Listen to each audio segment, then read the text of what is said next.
Hi friends, welcome to my channel. Friends, ఈరోజు వీడియోలో ఏంటంటే ఇలాంటి మగ్స్ కానీ తర్వాత బకెట్లు కానీ బాత్రూంలోవి ఇలా తెల్ల తెల్లగా అయిపోతూ ఉంటాయి అన్నమాట.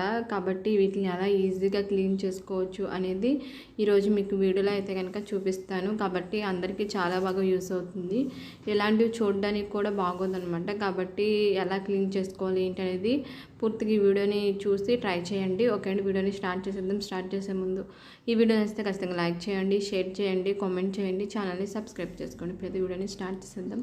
ముందుగా ఒక గిన్నె తీసుకొని 1 స్పూన్ వరకు బేకింగ్ సోడా ఉంటుంది కదా, బేకింగ్ సోడాని అయితే కనుక 1 స్పూన్ వరకు తీసుకోవాలి. అలాగే నెక్స్ట్ మనకు కావాల్సింది ఏంటంటే నిమ్మరసం అనమాట.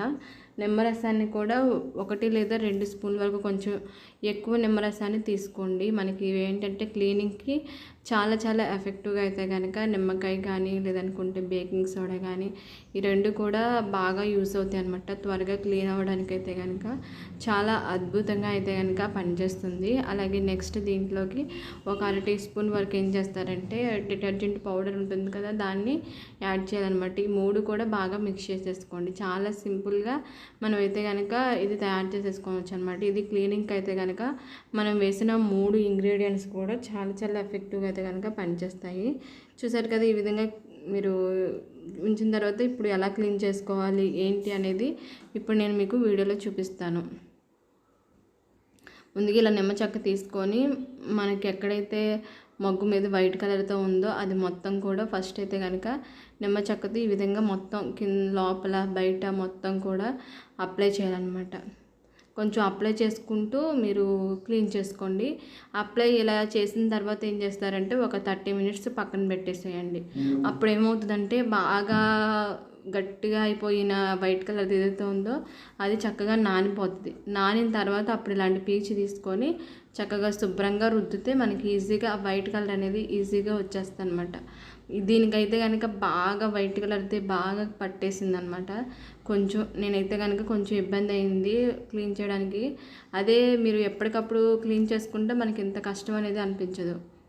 ఇది క్లీన్ చేయక చాలా సంవత్సరాలు అయిపోతుంది. అందుకనే నాకైతే కొంచెం టైం పట్టింది. కానీ ఇలా టైం పట్టుకోకుండా కష్టపడకుండా ఉండాలంటే నెలకు ఒకసారి అయినా సరే ఇలా మీరు తయారు చేసుకొని చక్కగా దేంతో అయినా సరే ఇలా చేసినట్లయితే కనుక మనకి ఇలాంటి ప్రాబ్లం అయితే రాకుండా ఉంటుంది. కాబట్టి మగ్సే కదా, బకెట్లు కూడా ఈజీగా తీసుకోవద్దు. అంటే అవి ఎలా ఉన్నా సరే పర్లేదు అని చెప్పేసి చక్కగా ఎప్పటికప్పుడు నీట్గా క్లీన్ చేసుకుంటే చూసే వాళ్ళకి కూడా చాలా బాగుంటుంది అనమాట.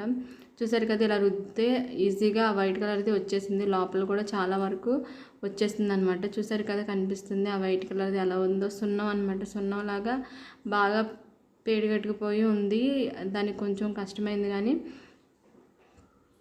కొంచెం ప్రెస్ చేసి రుద్దితే ఈజీగా వచ్చేస్తుంది. అదే ఇంత శ్రమ లేకుండా ఉంటే కనుక, ఇంత గట్టిగా అవ్వకుండా ఈ మగ్గులా అవ్వకుండా ఉంటే ఈజీగా క్లీన్ చేసేసుకోవచ్చు.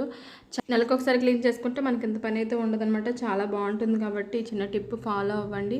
ఫాలో అయ్యి ఎలా ఉంది ఏంటి అనేది నాకు తప్పకుండా కామెంట్ సెక్షన్లో కామెంట్ చేయండి. చాలా వరకు పోయిందనమాట. ఇలా నెలకు ఒకసారి చేసుకుంటే సరిపోద్ది. ఓకే అండి, ఈ వీడియో మీకు నచ్చితే ఖచ్చితంగా లైక్ చేయండి, షేర్ చేయండి, కామెంట్ చేయండి, ఛానల్ని సబ్స్క్రైబ్ చేసుకోండి. ఓకే అండి, థ్యాంక్ యూ.